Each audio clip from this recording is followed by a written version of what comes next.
It's the NFL on EA Sports, and the question is, are you ready for some football? It's the Miami Dolphins and the Pittsburgh Steelers. All that and more coming up next. It is a perfect Sunday afternoon, and in the Steel City, those are reserved for one thing, football, as our coverage of the NFL brings us to Acrisure Stadium in Pittsburgh. Straight ahead, we've got a pretty good one on tap here, as it'll be the Miami Dolphins taking on the Pittsburgh Steelers. Brandon Gaudin alongside Charles Davis. Well, Charles, September is here, the 2023 season just about to get started.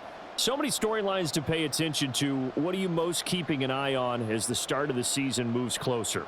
Well, partner, I'm glad you asked because we're going to start, obviously, Aaron Rodgers and the Jets. That's a huge story. How about Kansas City?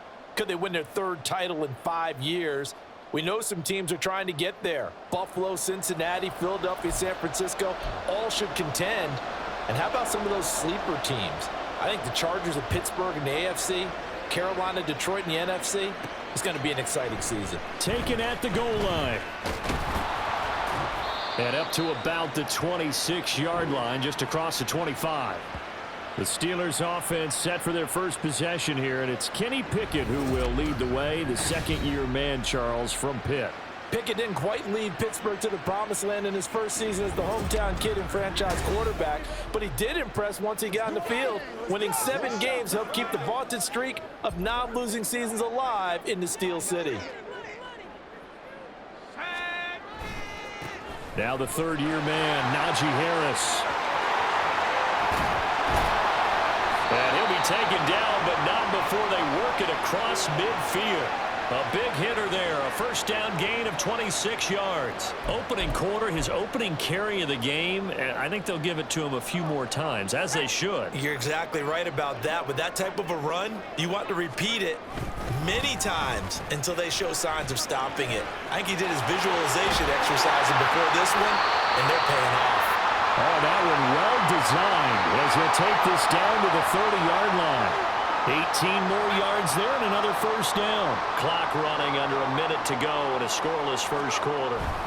Now a first down carry for Harris. Javon Holland coming up to make the stop. A 1-yard gain can look like a disaster, but it all depends on how the game is going. Is it a series of 1-yard gains running the ball? If that's the case, you might have to start thinking about throwing it a little bit more. But if it's just the occasional 1-yard run, hey, congratulations to the defense. They won that one. Come back and get them the next time. A quick burst there, and he nicely bit off a pretty decent gain.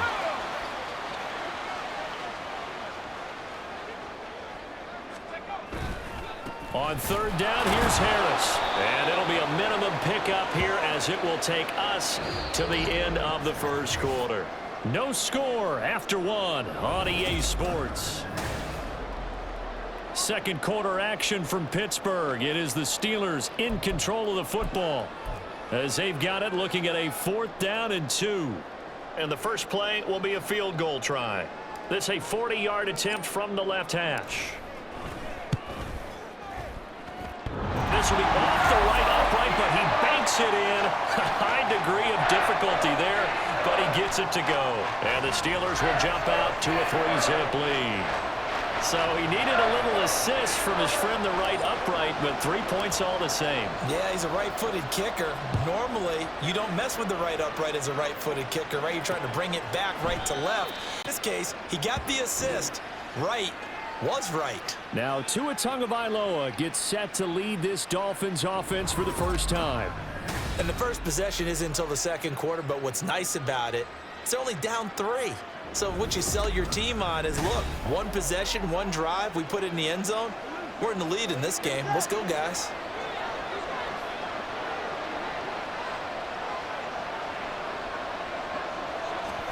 Here's Tagovailoa on 1st and 10. Oh, he's going to take a shot right away. And he bats it away, and it falls down incomplete. I believe I'm following their logic. Take the big shot downfield, loosen things up.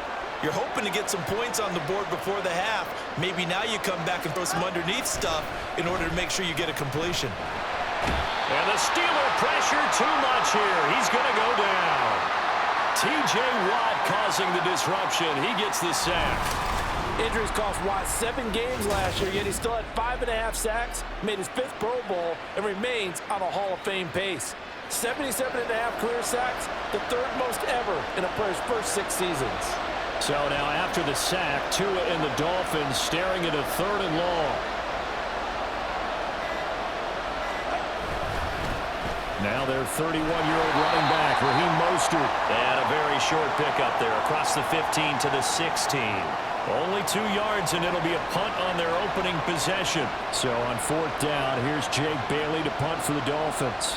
Back deep is Gunnar Olszewski.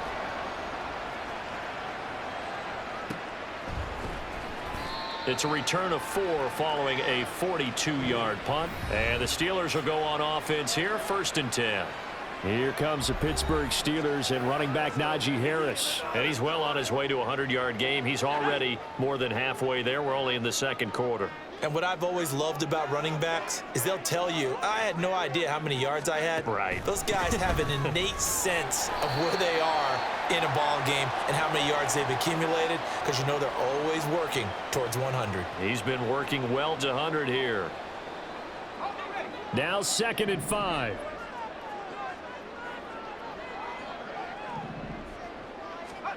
Final play of the 1st half. Here's Pickett. A short one there to Freiermuth. And he's able to take it across midfield before going out of bounds. So we've hit halftime. Just a field goal separating these 2 teams at the break.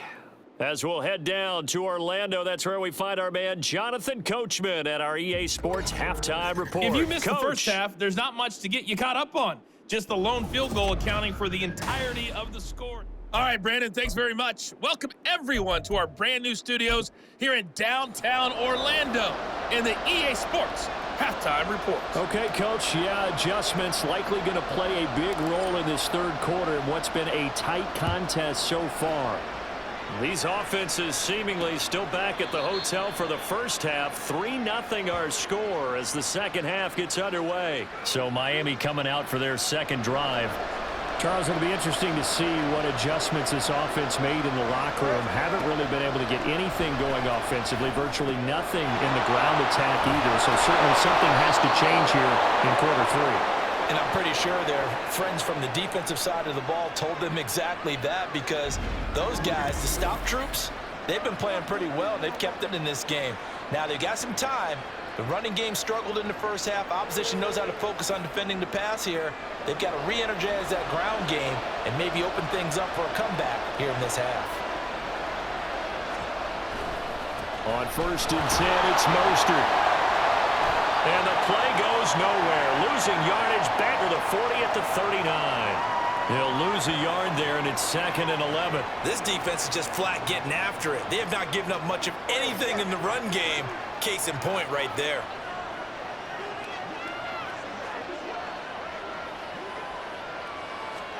Tua wants to throw it on 2nd down. Out route to Hill, complete. The result, only 4 yards there on the play. 3rd and 7 now. Well, that's what you're looking for when you want to throw the ball downfield. You want one of those guys who can play out on the perimeter, can play out wide, who can not only get open, but when they're covered, can uncover themselves downfield and create catches. Throwing is Tagovailoa on 3rd down here. He had a man open, but he missed him, and it's incomplete. And so many times we look at the opening drive of the 3rd quarter as a tone setter, and many coaches do emphasize it, and that's a strong performance there defensively to force incompletion and, more importantly, force a quick punting situation. And the punter Bailey on now as he sends this one away. Olszewski now to return. A nice return there of 11 to help mitigate a good punt. And they will take over 1st and 10. The Steeler offense here about ready for their next drive. And, Charles, we've seen almost 3 full quarters now, and neither offense can really get it going. Neither has hit the end zone, and neither side seemingly can make that big play. But the game hasn't been devoid of action because these 2 defenses, they've taken over and they've slugged it out. But I think you're exactly right. We're at that stage of the game now where one of these offenses make a big play, that could be the difference.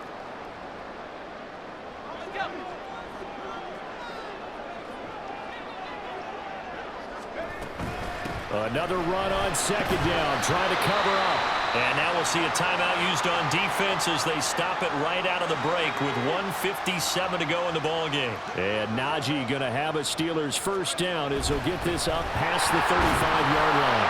And he's got it up over the 40 to the 41. The Dolphins going to take their second timeout. That'll leave them with just one remaining in this fourth quarter of play. 2nd and 5.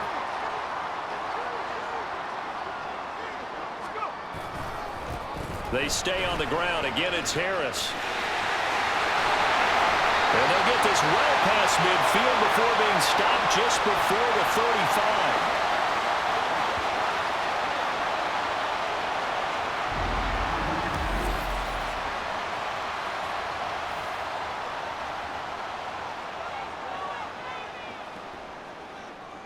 They couldn't ask for much more to this point in the second half. A gorgeous day, one-score game.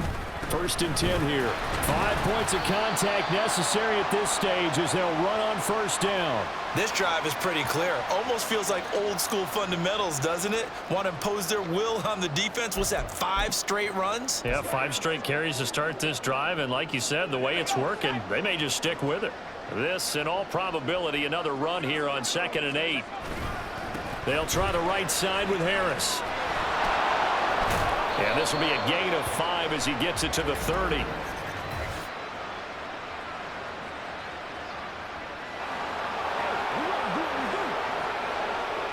So that time they get the tight end on the hold.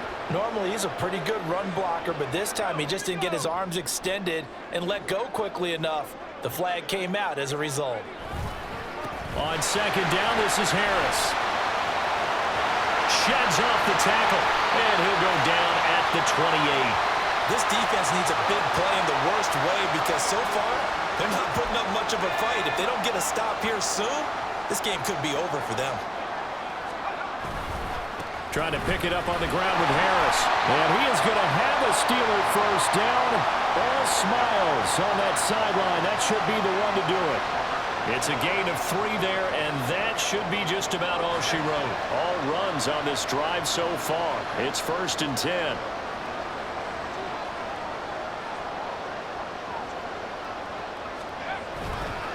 They hand this off to Harris. And he is brought down at the 22 after a gain of 2, and it brings up 2nd down. Charles, why didn't they just take the knee there? You're asking the question that I'm asking as well, because we've seen a lot of football where coaches decide maybe they get a little greedy. I don't know if they're doing it for stats or for what reason. We've seen it happen in college. And how about in the NFL? The miracle of the Meadowlands. All they had to do was take a knee and the game was over. The Giants ran it one more time. Ball popped free. Philadelphia picks it up and wins the game. What year was that? 1978. I think it was in November. So this one in the win column for the Pittsburgh Steelers. And not all W's are created equal, CD, and this one came in shutout fashion. Well, their offense certainly didn't need to do anything, right? They could take the day off, and they did. But the defense, they carried them in a big way. Yeah, look, the offense obviously stuff to work on, but they did enough, and the defense carried the load. Well, you know what they say. It's always fun to work on things. If it didn't go well in your game, with a victory in your pocket. And that's what they've got going forward. So that'll do it for my partner, Charles Davis, and the best darn crew in the industry. I'm Brandon Gaunt. This has been a presentation of the NFL on EA Sports. The Steelers earn the win at home as we say so long from Pittsburgh.